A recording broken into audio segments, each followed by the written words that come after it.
5 साल से क्यों नहीं दिखे? क्यों हमको खराब सड़क पे चलनी पड़ रही है? क्यों हमारे खेत में पानी नहीं है? क्यों हमको ब्लैक में यूरिया खरीदना पड़ रहा है? क्यों ब्लैक में बीज खरीदना पड़ रहा है? क्यों भ्रष्टाचार है? क्यों सीओ वीडियो पैसा ले रहा है? क्यों थाने में पैसा देना पड़ रहा है? कोई ड्राइवर है, कोई खलासी है, कोई रोड पे काम करता है, तो उनको जो है कि बार बार पुलिस से प्रताड़ना सहना पड़ता है। बहुत सारे हमारे जो व्यापारी लोग हैं उनको भी अवैध वसूली का शिकार होना पड़ता है। इसके लिए आप क्या करिएगा? जो चीज़ें आप कर रहे हैं वो मेरे विज़न में है, मेरे सपनों में वो चीज़ है। हम वो चाहते हैं करना, लेकिन हमको अवसर मिलेगा तभी तो कर पाएंगे। तो आप शिक्षा व्यवस्था को किस प्रकार बदलिएगा अपने विधानसभा क्षेत्र में और पूरे बिहार में? हर व्यक्ति का यह दायित्व है, जितना मेरा अधिकार है उतना मेरा कर्तव्य भी है। हम अच्छे प्रतिनिधि चुने, हम अच्छे नेता चुने, जात पात से ऊपर उठ करके हम योग्य व्यक्ति का चुनाव करें। जिस दिन हमने योग्यता को आधार बनाया, जाति और पार्टी से ऊपर उठकर हमने योग्य व्यक्ति का चुनाव हुआ, चाहे वो किसी भी जाति का हो, यदि हमने इस तरह का चुनाव शुरू किया तो निसंदेह परिवर्तन होगा। जो सब अभी हम वर्तमान में अमरपुर विधानसभा क्षेत्र में हैं और छताहार गांव है, तो सर से इनका परिचय लेते हैं। सर अपना परिचय थोड़ा सा बता दीजिए।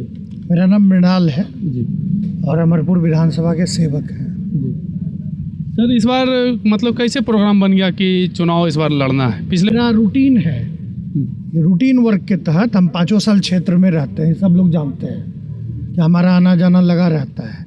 वो चुनाव में तो वो आते हैं ना जिनको चुनाव में सिर्फ आना है। हाँ, वो तो, हम लोग सिर्फ वो तो चुनाव में दिखता है। हाँ, तो हम लोग चुनाव वाले नहीं। पूछिए सब यहाँ खड़े जितने लोग हैं, दुकानदार भाई हैं, देखिए वो हंस रहे हैं, तो वो बताएंगे कि हम कितनी बार आते हैं, कितने दफ़े गुजरते हैं, कितनी बार लोगों से आशीर्वाद लेते हैं, ये सब लोग बताएंगे। तो ये हमारा रूटीन है। चुनाव तो आता जाता रहेगा, लेकिन क्षेत्र के नेता और बेटा होने के नाते हमारा इन लोगों से आत्मीय रिश्ता है, वो रिश्ता हम बनाए रखते हैं। चुनाव जब आएगा तो देखेंगे, चुनाव का चीज़ चुनाव में तय करेंगे। सर वर्तमान में आप अभी क्या कर रहे हैं? वर्तमान में लोगों का आशीर्वाद जैसे हमेशा लेते हैं 5 साल। आप देखिए मेरा टिफ़िन है गाड़ी में रखा हुआ, और टिफ़िन लेके ही रोज़ निकलते हैं। जैसे स्कूल में विद्यार्थी जाता है ना, तो वैसे ही ये मेरा स्कूल है। अमरपुर विधानसभा, बांका, अमरपुर, ये मेरा स्कूल है। यहाँ से मेरा वोट का रिश्ता नहीं है, सांसों का रिश्ता है। सर स्कूल से याद आए, अमरपुर विधानसभा क्षेत्र में स्कूल का स्थिति बहुत खराब है सर। तो ये तो देखिए मंत्री जी बता पाएंगे। अभी 3 विभाग के मंत्री वो रहे हैं, तो ये इस पे विशेष। लेकिन ये जो पीड़ा आपकी है, तो इस पीड़ा से सब लोग पीड़ित हैं। तो क्योंकि एक वोटर होने के नाते, यहाँ के निवासी होने के नाते, जहाँ भी जो प्रॉब्लम है, तो प्रॉब्लम यदि आप कह रहे हैं तो आप स्पेसिफिक कहीं का बताइएगा, तो हम भी देखेंगे कि कहाँ की बात बोल रहे हैं, तो हम भी जाके उन चीज़ों को समझेंगे। और अमरपुर विधानसभा में है सर, उधर बंसीपुर गांव पड़ता है ना। हाँ, उधर कुरमा की तरफ वो बहुत स्कूल का स्थिति तो पंचायत है, हम वहीं उसी पंचायत के लिए। कौन सा स्कूल का बात कर रहे हैं? प्राथमिक विद्यालय को है। अच्छा, होगा। तो ये तो सुधार की बात है ही। देखिए बिहार में, दुनिया में जितना भी वेलफेयर स्टेट है, US चले जाइए, UK चले जाइए, यूरोपियन कंट्री चले जाइए, वहाँ 2 चीज़ों का बड़ा इम्पोर्टेंस है, एक एजुकेशन और एक हेल्थ। पता होना चाहिए कि सबसे ज़्यादा यदि हाई सैलरीड पर्सन कोई है, जो डेवलप्ड कंट्री है, हम लोग तो डेवलपिंग कंट्री हैं, विकासशील देश की ओर बढ़ रहे हैं। पता नहीं ये नारा हम लोग बहुत दिन से सुन रहे हैं, तो जल्दी ही महादेव उसको पूर्ण करें। लेकिन जो डेवलप्ड कंट्री है, वहाँ यदि सबसे टॉप पर है तो वहाँ का टीचर है। टीचर को सबसे, अब हमारे यहाँ के टीचर को बकरी गिनने के लिए, शराबी को पकड़ने के लिए, बीच में लैट्रिन कौन जा रहा है उसका आकलन करने के लिए, मतलब टीचर को दुनिया का सारा फालतू काम हमारे यहाँ के टीचर को ही लगाया जाता है। केवल पढ़ाने को छोड़ दीजिए, बाकी बात सब काम टीचर करेगा। पढ़ाई व्यवस्था खिचड़ी में उलझी रह जाती है। तो हम लोग थोड़ा अलग सोच के लोग हैं, अलग सोचते हैं। हम चाहते हैं कि डेवलपमेंट का स्तर वो हो, यदि हमको दुनिया के अन्य देशों को पीछा करना है, उनको पीछे करना है, तो हमको बड़े सोच से काम करना होगा। हमको शिक्षा पे ध्यान देना होगा, हमको स्वास्थ्य पे ध्यान देना होगा। और आज इसीलिए दुनिया के अन्य देश आगे हैं, क्योंकि वहाँ का शिक्षक का दर्जा सबसे ऊपर है, वहाँ के डॉक्टर का दर्जा सबसे ऊपर। एक बात पूछना चाहते हैं, आप अगर विधानसभा में इस बार जीत जाएं, और मेरी शुभकामना हमेशा आपके साथ रहेगी, तो आप शिक्षा व्यवस्था को किस प्रकार बदलिएगा अपने विधानसभा क्षेत्र में और पूरे बिहार में? देखिए मेरा तो ये मानना है कि जैसा मैंने कहा कि कानून वो होना चाहिए कि एक मजदूर का बेटा भी और एक प्राइम मिनिस्टर का बेटा भी एक स्कूल में जब पढ़ाई करेगा तब शिक्षा में बदलाव होगा।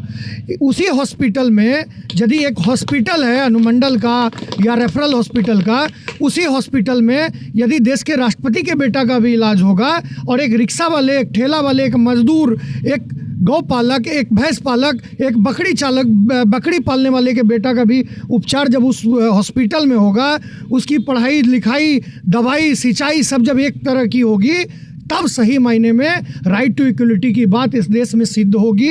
समानता का अधिकार तब जाकर के एक तरह का भाव होगा जब समान अधिकार सबों को मिलेगा, खेत में काम करने वाले को भी और जहाज पे चलने वालों को भी जब समान अधिकार मिलेगा, उनको शिक्षा का अधिकार समान होगा, उनको स्वास्थ्य का अधिकार समान होगा, तब सही मायने में बदलाव आएगा और हम लोग उस सोच से काम करने वाले लोग। सर, किसानों के लिए आप क्या करिएगा? अभी तो हम लोग तुरंत खेत से ही आ रहे हैं। हर साल सिंचाई के लिए हम लोग आवाज़ उठाते हैं, सुखाड़ के लिए हर बार आंदोलन करना पड़ता है। अब बताइए, बांका में 23 गो नहर डैम है और डैम और नहर से 10 किलोमीटर आगे लोग, आज छतरहार पंचायत में है ना, बारिश नहीं होगा तो क्या सबों का खेत में पानी चला जाएगा? नहीं जाएगा। कभी अतिवृष्टि, कभी अनावृष्टि, इसके शिकार हम लोग होते हैं। तो किसान, इस देश का किसान जब तक खुशहाल नहीं होगा, इस देश की आत्मा किसानों में बसती है, हमारा देश तब न तरक्की करेगा। आज बिहार से ज़्यादा पंजाब, आज हरियाणा, आज अन्य जो राज्य हैं वो क्यों आगे बढ़ रहे हैं? क्योंकि वहाँ का किसान समृद्ध है। आप देखेंगे वहाँ के किसान ऑडी में बैठकर आते हैं, वहाँ के किसान फॉर्च्यूनर में चलते हैं। क्यों? हमारे यहाँ के किसान टूटा चप्पल लेकर चलता है, खाली पैर चलता है। हाँ, तो किसानों के ऊपर भी काम करने की ज़रूरत है। किसानों को के मुरझाए चेहरे को खुशहाली मतलब खुशनुमा चेहरा बनाने की ज़रूरत है। और ये तब होगा जब हर खेत को पानी मिलेगा, सिंचाई का साधन उपलब्ध होगा, तब ना एक साल में जब 3 फसल किसान पैदा करेंगे तब जाकर के किसानों। लेकिन वर्तमान सरकार तो अभी जो है कि 1000 रुपये उनको किसान सम्मान निधि मिल रहा है। बिजली जो है कि किसान को 55 रुपया पैसा कर दिया गया है पर यूनिट। उसके बाद भी बहुत सारा कुछ लाभ दिया जाता है, लेकिन खाद नहीं दिया जाएगा। बीज का दाम तो आसमान छू लेता है, 300 रुपये किलो मिलता है। खाद अभी 500 रुपये पर बोरा यूरिया है। अगर DAP जो किसान भाई है उनको 1700, 1750, 1800, 2000 भी मिलता है। और ट्रैक्टर, पानी, ये सब तो नहीं मिल सकता है। इसके बारे में क्या बोलिएगा सर? देखिए, इन मुद्दों पर हम लोगों का बहुत पैनी नज़र है। अभी बीच में भी खाद की कालाबाजारी को हमने उठाया था, फिर उसका सुधार हुआ। जो भी चीज़ें, बीज की बात आपने कही, जो चीज़ें हम लोगों की नज़र से आती हैं, हम तो प्रतिनिधि हैं नहीं। मेरे इस पेन में, इस इंक में वो ताकत है नहीं कि हम लिखेंगे और उस पर कार्रवाई हो जाएगी, ऐसा हर चीज़ नहीं। लेकिन जितना संभव है वो कार्रवाई कराते हैं। महादेव ने अवसर दिया तो मैंने पिछली बार भी अपना विज़न डॉक्यूमेंट जारी किया था, मेरे सपनों का अमरपुर, मेरे सपनों का बांका। हम कैसा चाहते हैं, हम कैसा अमरपुर चाहते हैं, विकसित अमरपुर चाहते हैं। और सही मायने में यदि पंचायत के मुखिया अच्छे हों, जिला परिषद अच्छे हों, तो वो पंचायत आगे बढ़ता है। विधानसभा में प्रतिनिधि अच्छा होगा, विधायक अच्छा होगा तो आगे बढ़ेगा। लोकसभा में यदि आप देखते होंगे कि विधानसभा में जो विधायक बोलते हैं तो उनका नाम नहीं लिखाता है, उसके बगल में क्या लिखाएगा? यदि मैं अभी कल विधानसभा में पहुंच जाऊंगा तो मेरे सामने क्या लिखाएगा? 159 अमरपुर। यानी कि मैं नहीं बोल रहा हूं, अमरपुर बोल रहा है। यानी मैं जो अमरपुर के 3 लाख से ज़्यादा मतदाताओं की आवाज़ कौन है, वो 159 अमरपुर बोल रहा है। तो अमरपुर के लोग इस बार बहुत सचेष्ट हैं और मुझे उम्मीद है कि आने वाले समय में अच्छा होगा, बढ़ता हुआ अमरपुर आप देख पाएंगे। सर, बहुत सारा हमारे समाज में वर्ग है, कोई ड्राइवर है, कोई खलासी है, कोई रोड पे काम करता है, तो उनको जो है कि बार बार पुलिस से प्रताड़ना सहना पड़ता है। बहुत सारे हमारे जो व्यापारी लोग हैं उनको भी अवैध वसूली का शिकार होना पड़ता है। इसके लिए आप क्या करिएगा सर? देखिए, अभी तो आप पूछ रहे हैं क्या करिएगा। हाँ सर, जिस दिन हम लोग आ जाएंगे उस दिन ये जो वसूली करने वाले हैं, जो भ्रष्टाचारी लोग हैं, जो इस तरह के दलाल हैं, माफिया हैं, वो स्वतः विधानसभा और लोकसभा छोड़कर चले जाएंगे, जिला छोड़ देंगे। क्योंकि प्रतिनिधि के बारे में पता होता है ना, जब आपका चरित्र, चाल चरित्र, चेहरा अच्छा होगा तो स्वाभाविक तौर पर आपके साथ कोई बुरा आदमी सटेगा नहीं। आप देख लीजिए एक बार नज़र उठा के, सारे महत्वपूर्ण लोग हैं, जीते हुए प्रतिनिधि हैं, लेकिन इनके ऊपर कोई दाग नहीं है, धब्बा नहीं है, अलग अलग चीज़। ये सब समाज को नेतृत्व देते हैं। आप देखिए हमारे साथ, देखिए बुजुर्ग भी हैं काफ़ी सारे और यंगस्टर भी हैं। तो कुछ तो बात होगी, ऐसे तो नहीं है सब लोग साथ में। इसलिए एक जो वातावरण बना है और जो बन रहा है वो वातावरण प्रगति का वातावरण है, उन्नति का वातावरण है, तरक्की का वातावरण है। और इस वातावरण को बनाने की जिम्मेदारी किसी एक राजनेता की नहीं है, नेता की नहीं है, हर व्यक्ति की हर व्यक्ति का यह दायित्व है। जितना मेरा अधिकार है उतना मेरा कर्तव्य भी है। हम अच्छे प्रतिनिधि चुने, हम अच्छे नेता चुने, जात पात से ऊपर उठ करके हम योग्य व्यक्ति का चुनाव करें। जिस दिन हमने योग्यता को आधार बनाया, जाति और पार्टी से ऊपर उठकर हमने योग्य व्यक्ति का चुनाव हुआ, चाहे वो किसी भी जाति का हो, यदि हमने इस तरह का चुनाव शुरू किया तो निसंदेह परिवर्तन होगा। जो सपने हमने हमारे आने वाली पीढ़ी को देना चाहते हैं, हमारे पूर्वजों ने हमारे लिए देखे हैं, तब सही में। नहीं तो होता क्या है अमूमन कि 5 साल लोग गाली भी देते हैं और चुनाव आता है तो 5 दिन में पता नहीं दिमाग में क्या हो जाता है, वोट भी गाली दे के भी वोट कहेंगे कि है तो हम रहे जाति चिगे रहे वोट देना। अरे जाति का लोग आता है क्या पूछने?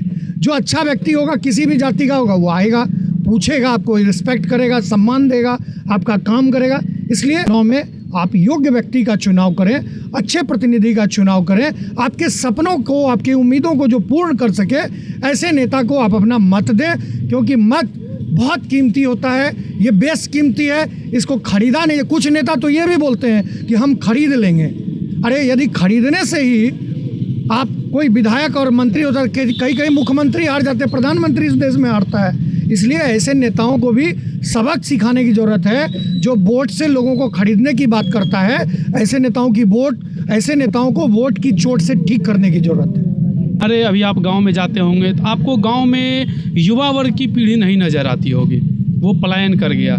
और जो बाकी बात बच्चे बचे हुए हैं वो कॉलेज जाते हैं। लेकिन अमरपुर में अमरपुर विधानसभा में सरकारी कॉलेज या पूरे बांका का बात करें तो गिना चुना 1-2 गवर्नमेंट कॉलेज मिलेगा। उसके बाद यहाँ पे पूरे बांका का बात करते हैं, एक भी अनुमंडलीय अस्पताल नहीं है, केवल बांका को छोड़ के। बांका में एक अनुमंडल अस्पताल है और सदर अस्पताल है, बाकी और कहीं नहीं है सर। जो पीड़ा मैंने पहले भी बताई कि जो चीज़ें आप कर रहे हैं वो मेरे विज़न में है, मेरे सपनों में वो चीज़ है। हम वो चाहते हैं करना, लेकिन हमको अवसर मिलेगा तभी तो कर पाएंगे। हम कैसे कर सकते हैं? हमको वो पावर नहीं दिया है जनता ने। जिस दिन हमको वो अधिकार मिल जाएगा वो हर चीज़ करके दिखाएंगे। और नहीं करेंगे तो 5 साल में, यहाँ तो लोगों को 15-15 साल मौका दे रहे हैं लोग, 20-20 साल दे रहे हैं, और कुछ नहीं करते। फिर 5 साल बाद आते हैं, चुनाव आएगा तो हाथ जोड़ते जोड़ते आएंगे। ऐसे नेताओं से मैं सभी लोगों को कहना चाहता हूँ, जो 5 साल नेता आपको नहीं मिले हैं, नहीं दिखे हैं, वो जब आपके बीच आए तो ऐसे लोगों का ठीक से हिसाब लीजिएगा ना? अरे लीजिएगा कि नहीं? सब लोग ऐसे नेताओं का ठीक से हिसाब लीजिए कि कहाँ थे 5 साल से क्यों नहीं दिखे? क्यों हमको खराब सड़क पे चलनी पड़ रही है? क्यों हमारे खेत में पानी नहीं है? क्यों हमको ब्लैक में यूरिया खरीदना पड़ रहा है? क्यों ब्लैक में बीज खरीदना पड़ रहा है? क्यों भ्रष्टाचार है? क्यों CO पैसा ले रहा है? क्यों थाने में पैसा देना पड़ रहा है? ये हर चीज़ जिस दिन जनता ने अपना अधिकार समझ लिया, जनता ने जिस दिन इन चीज़ों को समझ लिया, उस दिन ऐसे जो छुटभइये टुटपुंजिये नेता हैं वो घर पकड़ लेंगे, वो आपको दिखेंगे नहीं। बहुत धन्यवाद। तो दर्शकों से जो भी हैं आप वोटर, आपसे निवेदन करते हैं अगर आपको आपके जनप्रतिनिधि या कोई भी जो भी प्रत्याशी हैं आपको दारू, पैसा, मुर्गा, साड़ी, ये जो भी तमाम प्रकार की लोभ लालच दे के आपको वोट देने के लिए अपनी पार्टी को प्रेरित करता है, उसे वोट नहीं दीजिए। अभी हमारे भारत सरकार जो है कि 10,000 रुपये जो है कि लोग को जीविका के थ्रू दिया जा रहा है। क्या ये सही है? वो बिहार में इलेक्शन है, लेकिन इलेक्शन के समय में क्या 10,000 रुपये देना सही है? अगर आपको लगता है कि इस वक्त पैसा देना सही है तो ठीक है, लेकिन वोट के लिए अगर आप दे रहे हैं तो हम वैसे लाभार्थी से निवेदन करते हैं, उन्हें सचेत करना चाहते हैं, पैसा तो आप जरूर लीजिए, लेकिन वोट उस सरकार को नहीं दीजिएगा जो आपको वर्तमान में लाभ दे रहा है। क्योंकि चुनाव के पहले उसका नींद नहीं खुलता है, चुनाव के टाइम पे नींद खुलता है। चुनाव में जीत जाए, हार जाए, उसके बाद तो वो भूल जाता है कि जनता भी है हमारे आसपास। उनको केवल AC वाले गाड़ी और AC वाले हेलीकॉप्टर से फुर्सत नहीं मिलता। फिलहाल ये मेरा प्रयास अमरपुर विधानसभा के एक प्रत्याशी से बातचीत का कैसा लगता है आप कमेंट में ज़रूर बताइए। मैं सुमन कुमार, जागरूक भारत से, जय हिंद।